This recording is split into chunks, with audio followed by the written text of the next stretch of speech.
I am so excited to chat to my guest today. Brandilyn Tebo is an absolute force of nature. An acclaimed transformational life coach, writer, and speaker, she's been featured on the Huffington Post, Revelist, and she's a feature writer on Elephant Journal, which is where I first stumbled across her work, which was amazing. She's now just published her first book called The Achievement Trap, which is also the name of her podcast. And at the moment, Brandilyn is busy doing book talks and leading retreats and workshops in California and coaching her clients. So she's super busy, and I'm super lucky to be chatting to her today. So thank you so much for joining me, Brandilyn. I'm so happy to be here. Thank you for having me. So great to connect with you. Yes. Now, I like to ask an easy question to begin with. So, as an Ayurvedic practitioner, we have all these routines, well, nice kind of routines we like to do in the morning or during the day. Is there anything that you do that's just without you even thinking about now that you wake up and do in the morning? So I do my routines a little bit differently. I've come to know that there are certain elements that I require to have in my life every week in order for me to be at my vibration that I want to be at. So I know that every week I need to exercise at least 4 or 5 times, whether that's yoga or going to the gym. I know that I need to write something, whether it's a poem or whether it's an article or whether it's a journal entry. I know that I need to eat a lot of vegetables, and I know that I need to get in several sessions of meditation. And I need to talk to really close friends and have some fun. Those are the elements that I need to have in my life in order to operate where I want to be operating at. And I've given myself a lot of permission and flexibility. I know that I'm going to fit those into every week, but I'm not super rigid with where they fit in. So I used to have an every single morning practice, but now I find that I would rather wake up in the mornings and just kind of feel intuitively into how I would like to start my day and allow myself to follow that intuition and inspiration. And I just know that I'm going to have to fit those elements in somewhere. That is beautiful. I love it. I love it. And look, I feel like because I've read your book, and it's one of the best books, honestly, that I've read. It was just such a pleasure to read, and I cannot recommend it enough. And I'll be putting the links below for you guys to make sure you get your hands on it. So I will be quoting a little bit out of it if you don't mind, because I want to talk to you about it. So the first bit is, you say in your book, if you are someone who is super successful and you identify with your achievements, it is important for you to realize that you are so much more than ever your greatest achievement. Oh, that is it, you know. And so I want this to lead into my next question. Your life for you was quite different, wasn't it, before your kind of transformation? Can you tell me a bit about where this achievement caught you up, and what was life like for you then? Oh my gosh. Yeah, I could talk for hours about the differences. It's really a whole new world. It's a whole new paradigm. Everything is different now.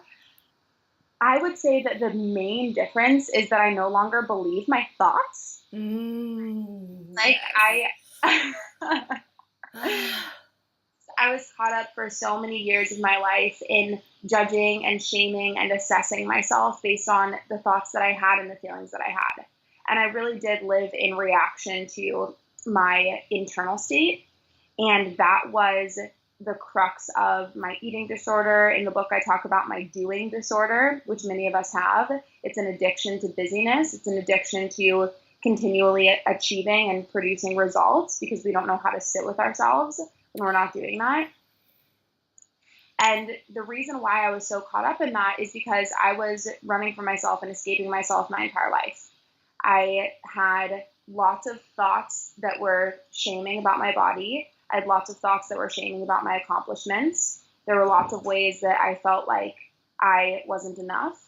And I had certain obsessive thought patterns. I had a mild form of OCD. I was diagnosed with anorexia. And really all of that goes back to the same root cause of me believing that my thoughts and my emotions were me and identifying with them and reacting to them. So if I had a thought that my body wasn't good enough, I didn't have any say in the matter. I was forced, or at least I thought, I was in the illusion that I was forced to do something about it. I was forced to deprive myself, or I was forced to go to the gym and exercise. Or if I had the thought that I wasn't enough and I wasn't accomplishing enough, then I was forced into this frantic stress response where I would go immediately to, how can I accomplish more? How can I do more? How can I prove myself? How can I be busier? And I was just a victim of these thoughts and judgments that really are programming. I didn't recognize it as programming. I identified with it and thought that it was myself. And now, through all of the work that I've done over my life, I have come to understand that none of these are mine and that these are societal narratives that I've been born into. So I'm able to see them as that and have a separation between who I am and the freedom that I have to choose who I get to be and my internal state. And that's the biggest difference. It's just I get that none of that's me anymore and that I'm free to create myself in every moment. So that it is absolute music to my ears. And I know a lot of people will be going, so how did you do it? So how did this happen? Oh, yeah, totally. So how did that? So what was it? What was it for you that got you starting to become aware of your thoughts and starting on that journey of stepping back from yourself, really? Totally. Well, there's a lot of things that happened in the external world. And really what happened internally is that I gave up the right to be upset with myself any longer. Oh, I just want to hug you. That is just the most beautiful thing in the world.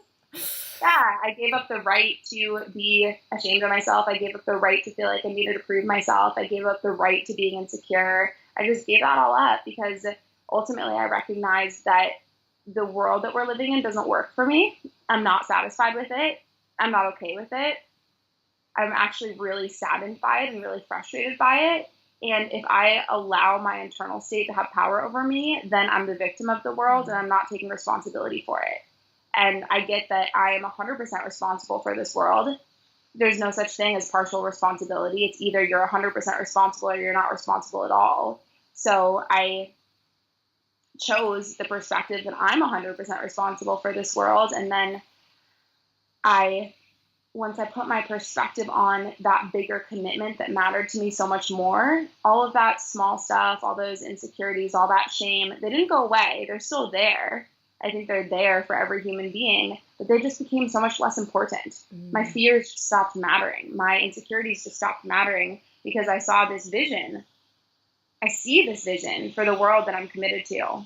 So that's the internal work that was done. And really, it's that simple. It's just like dropping it. It's just letting go of your identification with all that crap that's not you. And on the outside world, I did so much, and it's an ever deepening. I recognize that choosing this path means that the work is never done, and I'm constantly putting myself in situations to have that next level of awareness.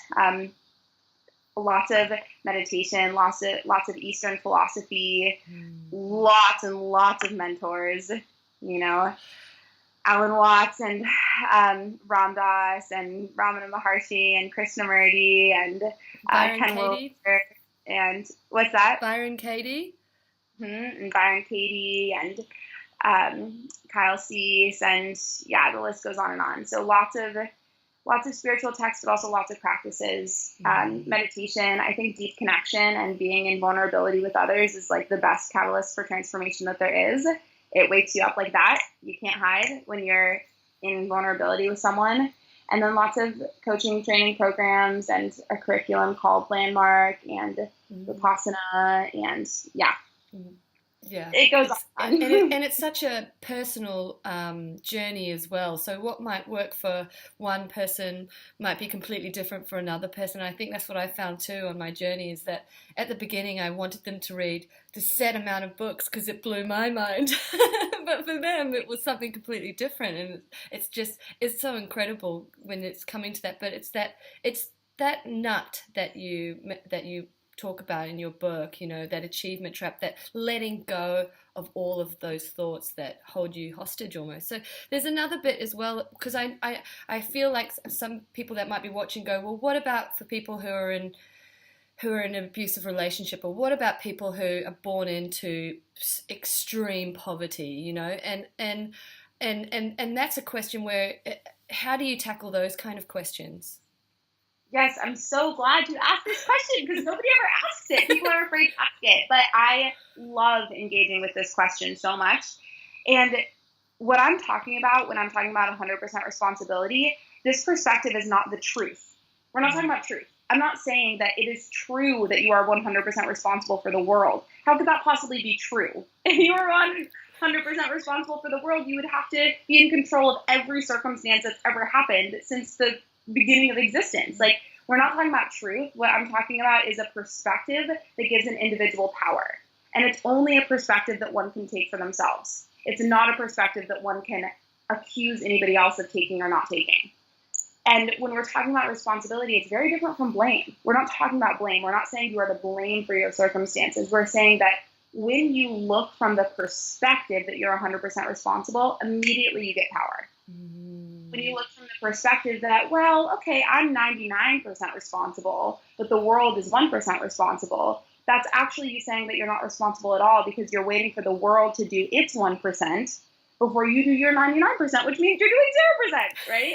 So it's just the most empowering perspective to look from, I'm 100% responsible for my relationship to every person in my life. I'm 100% responsible for my relationship to myself. I'm 100% responsible for being the contribution I want to be in the world. I'm 100% responsible for my happiness, for my fulfillment. And this isn't pretending that there aren't outside circumstances that contribute. This is understanding that when you're focusing on those circumstances, you're out of your power. You're identifying with something that's not you, and you're not in the question of who could I be to produce the result that I want to see. Because that's really the question that's most interesting. No other question matters that much. It's just beautiful. Yeah, very, very well explained. So I want to read this part of your book as well. When we remind ourselves of the reason we choose to do what we are doing, we are connected to our source of inspiration. Completing the task is simply honoring our commitments. The task doesn't seem so hard anymore. There is nothing to resist. Because this is so beautiful what you say. I mean, oh no, and I've got to read this bit. I'm sorry, I just have to. So, because this is the problem, and this is what we're talking about here. What you're explaining is people don't feel like they have a choice, right? So, and you say, ask yourself, what's the bigger picture of what I'm doing? What does that inspire? Why does that inspire me? If you don't want to be miserable, then you have two choices. Realize that you're actually not committed to doing what you thought you were and decide to complete the task altogether, to not complete the task altogether, or remember your reason why and focus on what you're committed to and get it done. Yes! Okay, great. Can you talk a bit more about that? I would love to, and I love these questions. I love the excerpts that you're pulling. These are like some of my favorite aspects of the Achievement Trap curriculum that I like to talk about. So it is so easy for us as humans to go into victimhood. It is so easy. And I recognize that I go into it every single day. None of us are immune from this.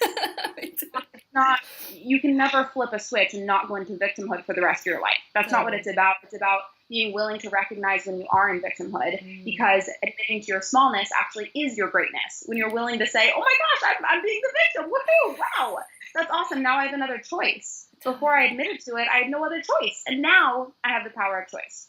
So what this segment is talking about is that there are so many aspects in so many of our lives that we haven't fully chosen. We pretend like we have to do it. And every single person that I ever have this conversation with, they're like, well, yeah, there are aspects of my life that I have to do. Like, I have to be nice. I have to take care of my kids. I have to make money. I have to. And it's always such an interesting conversation because I get them to see that none of those things are actually have-tos. You don't have to do any of those things.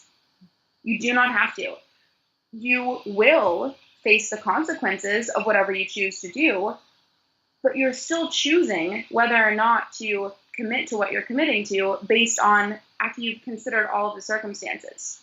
It's not that you have to take care of your kids at all. It's just that if you completely stop taking care of your kids, you might have to go to prison. And you are choosing to not go to prison for abuse and neglect. It's not that you have to, it's that you are freely choosing it. And I know that's a dramatic example, But when people can recognize that this is not something that they have to do, and there are no have-tos in life. There really aren't. There's only get-tos. When people can recognize that there are no have-tos, and when they can shift into get-to, then, again, they've reclaimed their power. They're not the victim of this task that they have to do.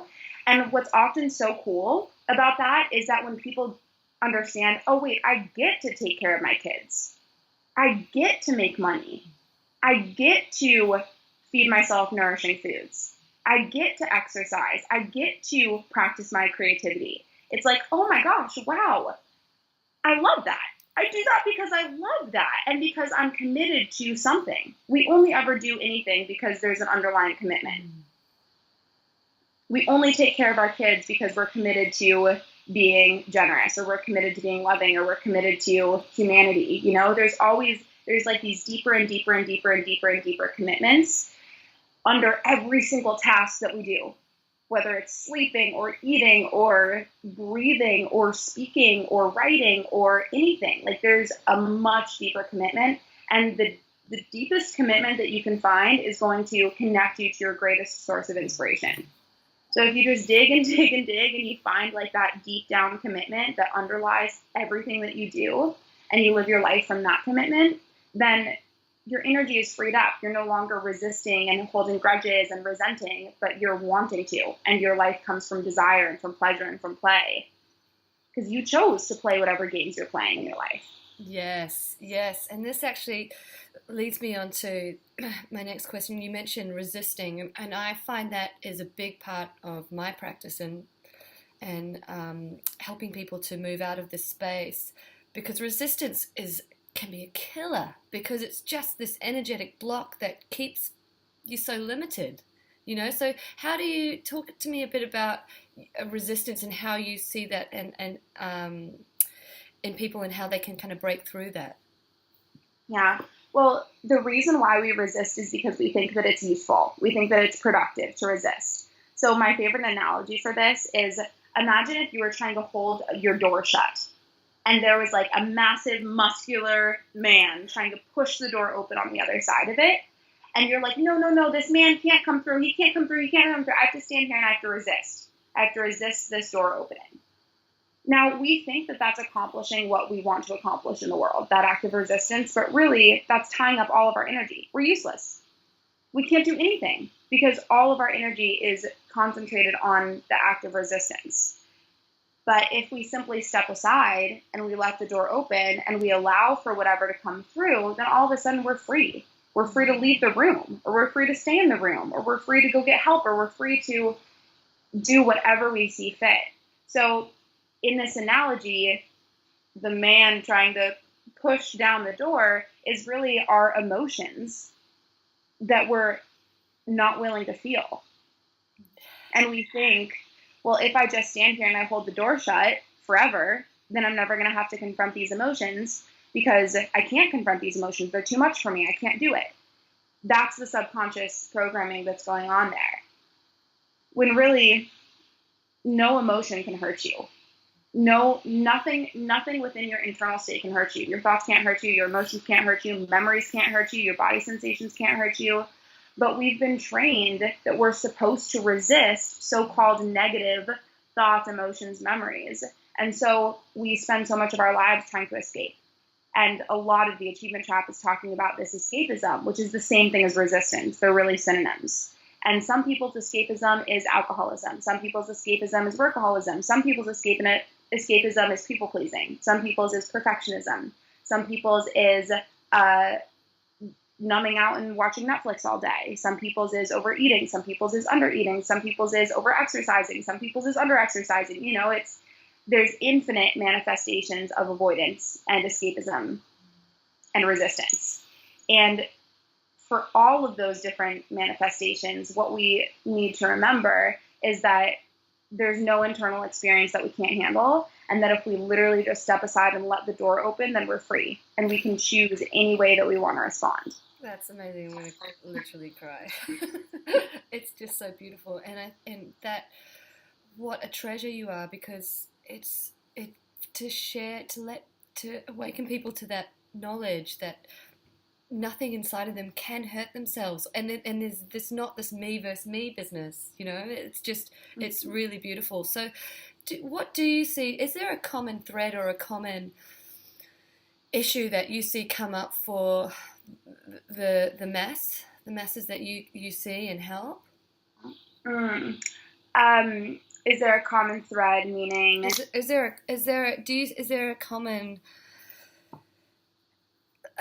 like emotional issue, or what's the kind of main obstacle you find people want to get over when they see you?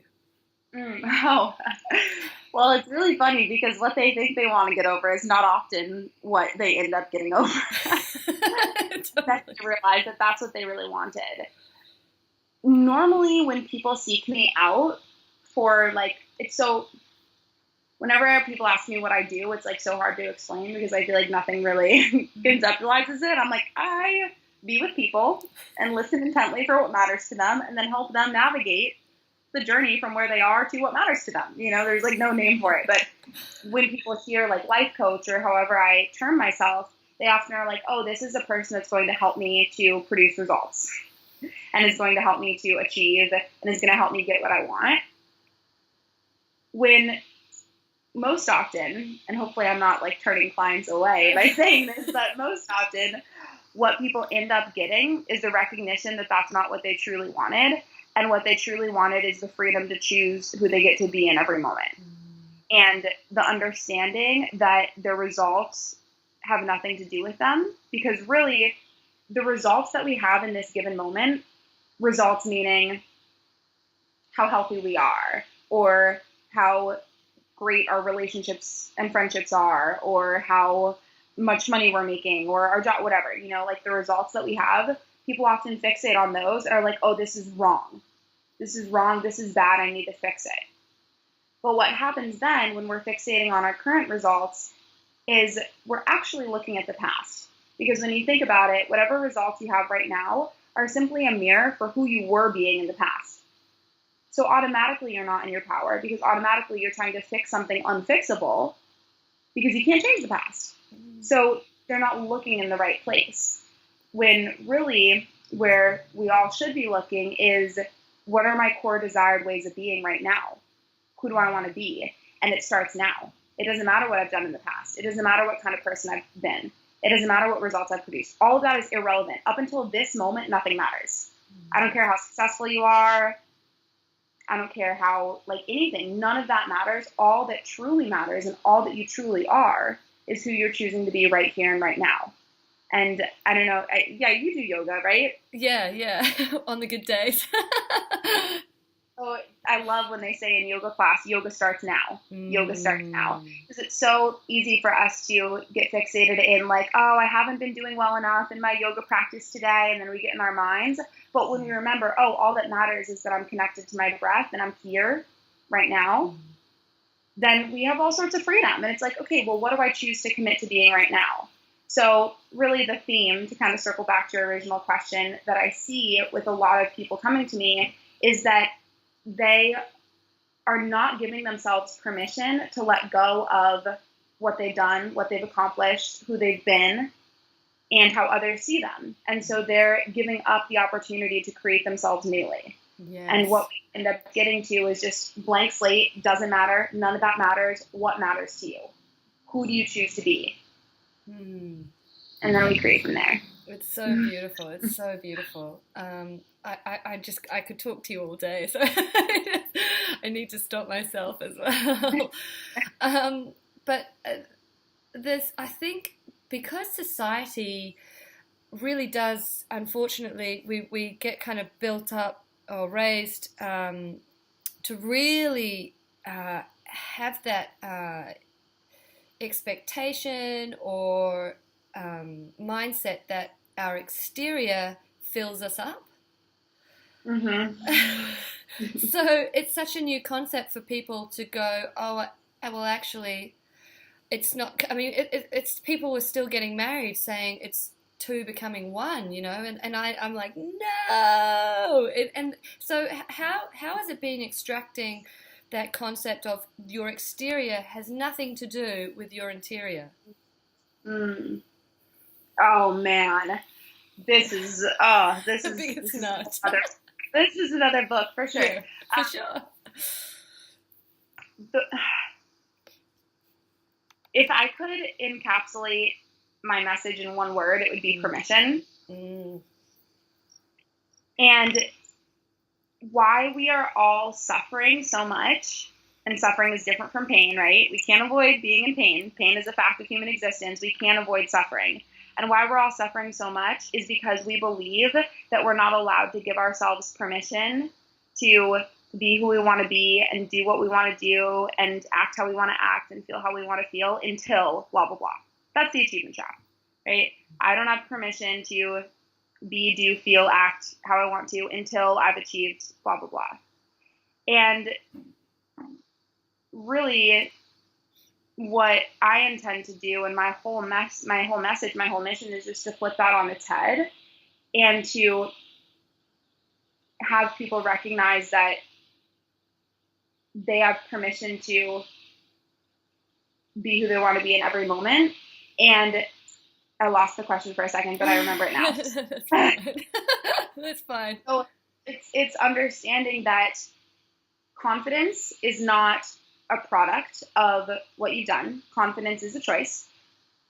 Pleasure is not something that anybody else can ever give you. Joy is not something that anybody else can ever give you. It all originates within yourself. It's all you. It is all you. And your entire universe, your entire experience of life are just mirrors reflecting back to you what you're allowing within yourself. And when we get that, this is the same thing as the concept we were talking about earlier about being 100% responsible. When you're being 100% responsible for your pleasure, your joy, your happiness, your fulfillment, your contribution, it's not conditional. It's not dependent on anybody else. You are the source, and you recognize that everything that's arising within you, you have sourced. And that doesn't mean that we should all go like live in a little bubble fantasy land where we are just surrounded by beauty all the time, but it's that we should go into the darkness and recognize that that's us. We haven't transmuted that yet. That's arising within us, within our experience. We've allowed that violence exists on this world means that on some level we each have given permission for that to be here. So it is like this whole path, this whole journey is about being willing to experience much more depth on both ends of the spectrum. It means being willing to be awakened to the sadness and the trauma and the atrocities of life, and being willing to be with that and the intensity of that, and the intensity of the sorrow that induces, and the intensity of the anger and the rage and whatever that brings up in us, and be willing to be with that and be willing to hold space for that without being a victim of it and without reacting to it. And then simultaneously being increasingly willing to experience love and joy and wonder and awe without clinging to it and without becoming attached to it. So I don't really know if that answered your question, but that's what came out. It was beautiful. Yeah, you nailed it. So look, I won't take up any more of your time, but I'd love to know what's on next for Brandilyn Tebo. What's going on with you? What can we expect from you? And what's the new juice? I'm so excited about this. So I actually just booked a 450 person theater in California for a live event that I'm doing in January. Awesome. And everything up until now has been really small, intimate events because I love that. I love just having a group of 15 people and getting to go really deep with them. But I desire to have a larger audience and to get to play with that sort of energy. So January 5th and 6th at the Norris Theater in Rancho Palos Verdes, which is just south of LA. Great. I'm doing a big live event, and it's for women only. And it's going to be so amazing. The tagline is "Sick of being a scarcity slave." Wow. It's like I don't know if you know what the rainbow serpent is, but it's like rainbow serpent themed, which is like the energy of transformation. And so it's all about like saying yes to yourself and, like yes, like a snake. I love it. I might have to book a flight over. Oh gosh. It's gonna be so great. So that's what I'm most excited about. And then I do the 3-day women's retreats. We have one about every month. They're called The Shift. and my podcast, and you can work with me one-on-one, read my articles. There's so much content that's available. That's awesome. Wonderful. Thank you so much for speaking with me today. It's been an absolute pleasure having you, and I'm going to be beaming. My cheeks hurt already because it's just the truth, isn't it? It's just all truth, goodness. This was so fun. Yes. Thank you so much. So thank you so much, and I'll give a big virtual hug. You're amazing. Keep doing what you're doing. Wow. Thank you. Take care.